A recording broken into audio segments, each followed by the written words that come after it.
हरे कृष्णा, राधे राधे। दोस्तों, कैसे हैं आप सभी लोग। आशा करती हूँ कि आप सारे फ्रेंड्स बहुत ही ज़्यादा अच्छे होंगे। मैं भी बिल्कुल ठीक हूँ और आप सभी लोगों का मेरे चैनल इंडियन ब्लॉग विशिखा में बहुत बहुत स्वागत है। सो फ्रेंड्स, आज मैं आप सभी लोग के साथ शेयर करने जा रही हूँ आप सभी लोगों की रिक्वेस्ट पे कि दहलीज पूजन हमें किस प्रकार से करना चाहिए। और इस वीडियो में मैं आप सभी लोग के साथ शेयर कर रही हूँ कि दहलीज पूजन हमें क्यों करना चाहिए, इसके क्या नियम है और इसका क्या महत्व है। तो ये सारी जानकारी मैं आप सभी लोग के साथ इस वीडियो में शेयर करूँगी, क्योंकि जब हम किसी कार्य को करते हैं, पूजा से जुड़े हुए किसी भी कार्य को जब हम करें, तो उसके बारे में हमें विस्तृत रूप से जानकारी होनी चाहिए, जिससे कि हम सामने वाले को समझा सकें। क्योंकि जब कभी आपसे कोई पूछे कि आप यह कार्य क्यों कर रहे हैं, तो आप उसको विस्तृत रूप से समझा सकें। इसलिए मैं आप लोगों के साथ आज डिटेल में इस वीडियो को शेयर कर रही हूँ कि हमें दहलीज पूजन क्यों करना चाहिए, इसके क्या नियम है और इसे हमें कैसे करना चाहिए। मैं किस प्रकार से करती हूँ, इस वीडियो में मैं आप सभी लोग के साथ शेयर करूँगी। तो सबसे पहले जानते हैं कि दहलीज पूजन क्यों करना चाहिए। तो देखिए, दहलीज पूजन जो है हमारे मुख्य द्वार होता है, हमारे घर का जो है मुख्य द्वार होता है और वहीं पर हम दहलीज पूजा करते हैं। इससे हमारे घर में सकारात्मकता का प्रवेश होता है, जिससे कि हमारी आर्थिक स्थिति अच्छी रहती है, हमारे घर में संपन्नता बनी रहती है, सुख समृद्धि बनी रहती है और जो है हमारे घर का जो है संस्कार बना रहता है। इसलिए हमें दहलीज पूजन करनी चाहिए। दहलीज जो है हमारे घर का मुख्य द्वार होता है, जहाँ से हमारे देवी देवताओं का आगमन होता है। जब कभी विशेष पर्व आते हैं या त्यौहार आते हैं, तो हम सबसे पहले देवी देवताओं का आगमन के लिए उनसे जो है आग्रह करते हैं और इसके लिए हमें दहलीज पूजन करनी चाहिए, क्योंकि दहलीज से ही जो है मुख्य द्वार से हमारे देवी देवताओं का आगमन होता है। और कभी भी, जैसा कि आप सभी जानते हैं, अतिथि का भी आगमन मुख्य द्वार से ही होता है। अतिथि के भी स्वागत में हमें दहलीज पूजन करनी चाहिए। तो सबसे पहले हम दहलीज पूजन क्यों करते हैं, ये तो मैंने आपको बता दिया, इसका महत्व क्या है। अब जानते हैं कि दहलीज पूजन में हमारे देवी देवताओं का आगमन कैसे होता है। तो सबसे पहले जो हमारा मुख्य द्वार होता है, घर की जो चौखट होती है, वहाँ हमारे जो है प्रभु नरसिंह भगवान का स्थान माना जाता है। इसलिए दहलीज पूजन करनी चाहिए।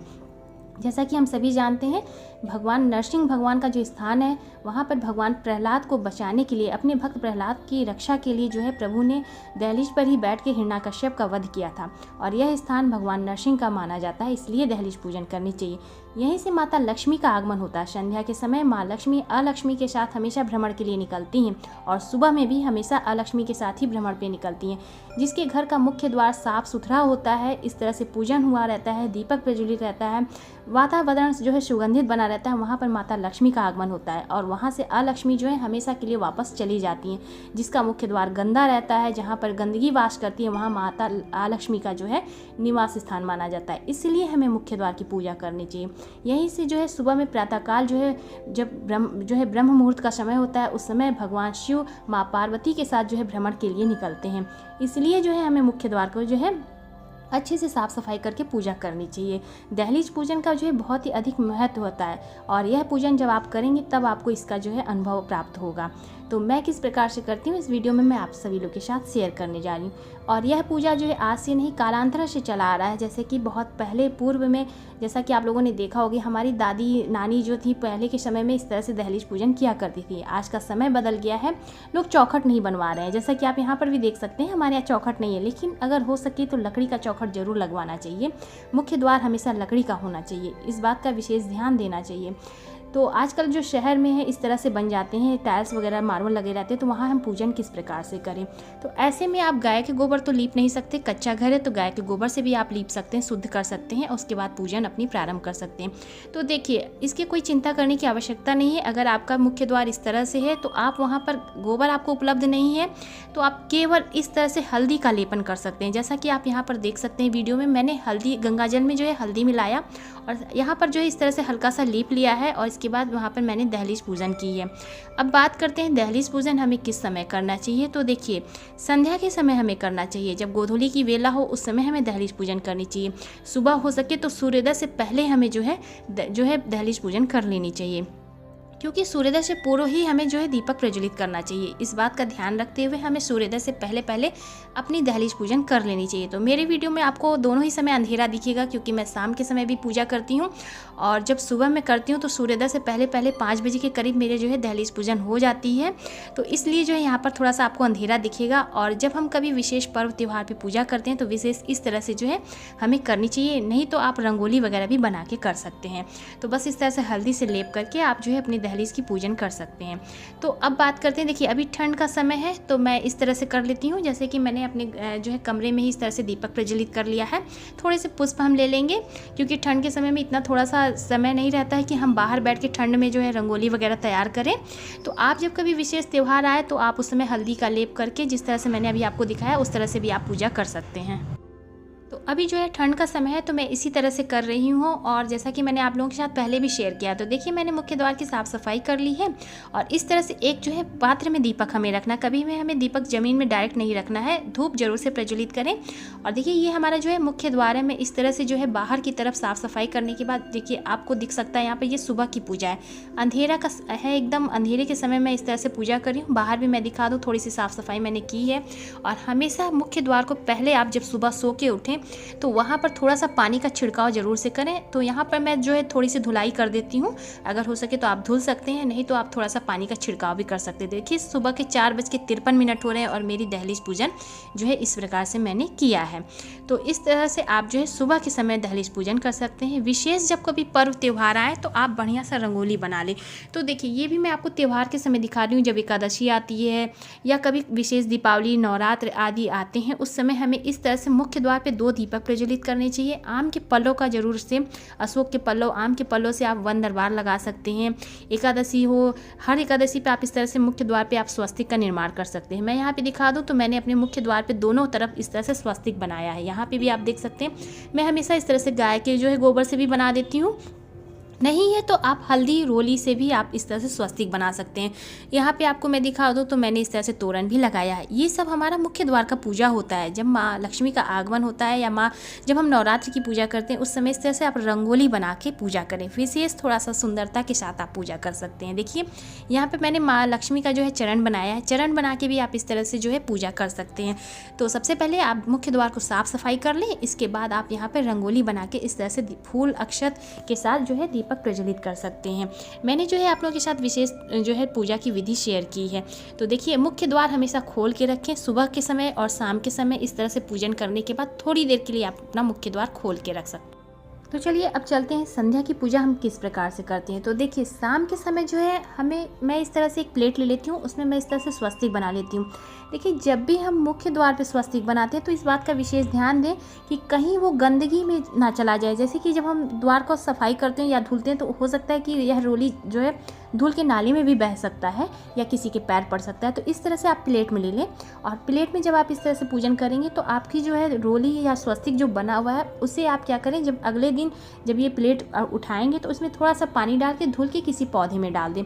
तो इससे क्या होता है कि जो आपका मुख्य द्वार पे जो आपने स्वस्तिक का निर्माण किया है वह कहीं गंदगी जगह पे नहीं जाएगा। जैसे कि देखिए यहाँ पे मैं रख रही हूँ तो इस तरह से प्लेट में रहेगा, तो मैं इसमें जो है प्लेट को धुल के वापस से किसी पौधे में डालूंगी। तो इससे क्या होगी, हमारी जो पूजा में गलतियाँ होती वो नहीं हो पाएगी। डायरेक्ट अगर आप फर्श पे बनाएंगे तो आप जब उसकी धुलाई करेंगे तो वह नाली में बह के चला जाएगा। तो चलिए अगर आपने डायरेक्ट फर्श पे ही अगर रंगोली बनाया है या कोई चीज़ से पुष्प द्वारा बनाया है और या अक्षत से बनाया है, तो आप इस बात का विशेष ध्यान रखें कि उसे जो है आप हमेशा कपड़े से साफ करके उठा लें, ना कि पानी डाल के बहाएं, क्योंकि इससे क्या होगा कि वह नाली में भी बह के जा सकता है या किसी के पैर भी पड़ सकता है। तो इस बात का विशेष ध्यान रखें। मैं जो है थोड़ा सा जो अपना मुख्य द्वार है वो उसके साइड में आके पूजा करती हूँ, किनारे के साइड में, यानी कि अपने जो घर से जब मैं निकलती हूँ तो वो मेरे मुख्य यानी कि बायां साइड होता है। जब हम घर के अंदर प्रवेश करते हैं तो वो हमारा जो है दाहिना साइड होता है। इस बात का विशेष ध्यान रखें कि जब हम बाहर की तरफ से अंदर घर में आए प्रवेश करें तो वो हमारा जो है दाहिना साइड होना चाहिए। अपने घर की तरफ से मेरा ये बायां साइड है, तो इसलिए जो है हमें यहाँ पर मैं इस तरह से पूजा कर रही हूँ। और जब हम इस तरह से यहाँ पर जो रंगोली है उसे हमें कपड़े से साफ़ करना चाहिए, कभी भी हमें पानी डाल के डायरेक्ट उसे बहाना नहीं चाहिए। तो इस तरह से देखिए मैं अपने घर के जो मुख्य द्वार की पूजा कर रही हूँ वो ये प्रतिदिन की पूजा है। प्रतिदिन जब मैं संध्या के समय करती हूँ तो इस तरह से करती हूँ, एक प्लेट में स्वस्तिक बना लेती हूँ और इस तरह से द्वार को खोल के और धूप दीप के साथ पूजा करती हूँ। और इस तरह से यहाँ पर आप लोगों के सवाल आएंगे कि दीपक हमें किस तरफ रखना चाहिए, तो मैं यहाँ पर ये भी बता देती हूँ। देखिए मैं बाहर से आपको दिखा दूँ तो ये मेरा राइट साइड है, यानी कि जब हम अंदर की तरफ प्रवेश करते हैं तो हम दाहिने साइड में दीपक रखेंगे, और अंदर से मैं आपको दिखा दूँ तो ये हमारा बायां साइड है। तो जब हम अंदर से बाहर की तरफ जाते हैं तो वो हमारा बायां साइड होता है। इस तरह से हमें दीपक रखना है। दीपक अब हम किस चीज़ का रखें, जैसा कि आप लोगों के सवाल आएंगे, तेल का रखें, घी का रखें या सरसों तेल का भी रख सकते हैं। तो इसका भी मैं आपको बता देती हूँ। देखिए अगर आप आपका सामर्थ्य है तो आप घी का दीपक प्रज्वलित कर सकते हैं। यदि आपके पास, जैसे कि बहुत लोगों के पास आजकल घी तो बहुत महंगा हो जा रहा है, ऐसे में आप तिल का तेल का प्रयोग कर सकते हैं। अगर वो भी आपके पास संभव नहीं है तो ऐसे में आप जो है सरसों तेल का भी दीपक जला सकते हैं। मैं यहाँ पर तिल के तेल का दीपक प्रज्वलित कर रही हूँ, जो कि मैं आपको दिखा रही हूँ। तो देखिए, सबसे उत्तम माना जाता है घी। अगर आपका जो है व्यवस्था हो सके तो आप घी का दीपक जरूर से प्रज्वलित करें, क्योंकि घी जो है सर्वोत्तम माना जाता है पूजा पाठ में। लेकिन आजकल जो है घी बहुत महंगा हो गया है और ज़रूरी नहीं कि सभी का सामर्थ्य हो घी का, तो आप घी का ही बत्ती जो है जलाएं। आप जो है यहाँ पर तिल के तेल का भी दीपक प्रज्वलित कर सकते हैं। तो देखिए, यहाँ पर मैंने जो है तिल के तेल का दीपक प्रज्वलित किया है।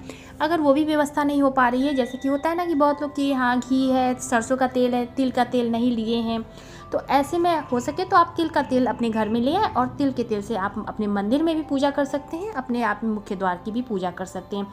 अगर वो भी संभव नहीं हो पा रहा है तब आप जो है ऐसे में सरसों तेल का दीपक भी जला सकते हैं। लेकिन मैं यहाँ पर एक बार फिर से कहूँगी कि अगर आपका सामर्थ्य है तो आप घी का दीपक जला सकते हैं, तिल के तेल का दीपक जलाएं, नहीं तो इसके बाद जो है आप सरसों तेल का दीपक भी जला सकते हैं। ऐसे में आप ये पूजा कर सकते हैं। फूल बत्ती, यहाँ पर आप देख सकते हैं कि मैंने फूल बत्ती का प्रयोग किया है। आप यहाँ पर लंबी बत्ती का भी प्रयोग कर सकते हैं। हाँ, ध्यान रखें कि लंबी बत्ती का जब भी आप प्रयोग करें तो यहाँ पर आप जो है 2 बाती रखें। हमेशा 2 बाती का ही प्रयोग किया जाता है, नहीं तो आप इस तरह से फूल बत्ती का भी जो है प्रयोग कर सकते हैं। माता लक्ष्मी की पूजा जब हम करते हैं तो इस तरह से फूल बत्ती का भी जो है प्रयोग करते हैं। तो इस तरह से देखिए, यहाँ पर मैंने फूल बत्ती के साथ तिल के साथ जो है दीपक प्रज्वलित किया है। अक्षत मैंने रखा है, थोड़े से यहाँ पर आप मिश्री भी रख सकते हैं, फूल हो तो फूल रख सकते हैं।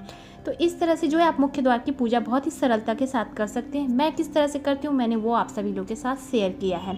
और भी अगर आप लोगों को कुछ विशेष जानकारी चाहिए तो आप मुझे कमेंट सेक्शन में बता सकते हैं। मैं हो सकेगा तो आप लोगों के सारे क्वेश्चन के जो है आंसर देने की कोशिश करूँगी। तो इस तरह से जो है हमें दहलीज पूजन करनी चाहिए, क्यों करनी चाहिए, इसका क्या महत्व है, वो सब मैंने आप लोगों को डिटेल में बता दिया है। तो उम्मीद करती हूँ कि आप सभी लोगों को मेरी जो है आज की ये दहलीज पूजन पसंद आई होगी। तो प्लीज़ वीडियो को लाइक कीजिएगा, ज़्यादा से ज़्यादा शेयर कीजिएगा। चैनल पे मेरे पहली बार आए हैं तो मेरे चैनल को भी सब्सक्राइब कीजिएगा। मैं मिलूंगी आप सभी लोगों को नए से अच्छे से वीडियो के साथ। तब तक के लिए हरे कृष्णा, राधे राधे। हाँ, यहाँ पर मैं एक जानकारी और देना चाहती हूँ कि अगर आप दहलीज पूजन प्रारंभ करना चाहते हैं तो किसी शुभ दिन से प्रारंभ कर सकते हैं। जैसा कि अभी जो है जल्द ही आ रही है जया एकादशी, तो आप जया एकादशी से अपनी सुबह प्रातः काल जो है इस तरह से दहलीज पूजन प्रारंभ कर सकते हैं। सुबह शाम से आप जो है अपने मुख्य द्वार की पूजा प्रतिदिन शुरू कर सकते हैं। तो किसी विशेष जब शुभ दिन से आप पूजा करेंगे तो आपको बहुत अच्छा लगेगा, आनंद आएगा। और नहीं तो आप शुक्रवार से भी ये पूजा प्रारंभ कर सकते हैं। तो आप जो है इस समय जया एकादशी का बहुत ही शुभ दिन आ रहा है, आप इस दिन से सुबह अपनी जो है पूजा प्रारंभ कर सकते हैं दहलीज पूजन की। तो चलिए मिलते हैं नए से अच्छे से वीडियो के साथ, और उम्मीद करती हूँ कि आप सभी लोगों को मेरी आज की ये जानकारी पसंद आई हो। तो प्लीज़ वीडियो को लाइक जरूर से कीजिएगा। मैं मिलूंगी आप सभी लोगों को नए से अच्छे से वीडियो के साथ। तब तक के लिए हरे कृष्णा, राधे राधे, जय श्री राधे।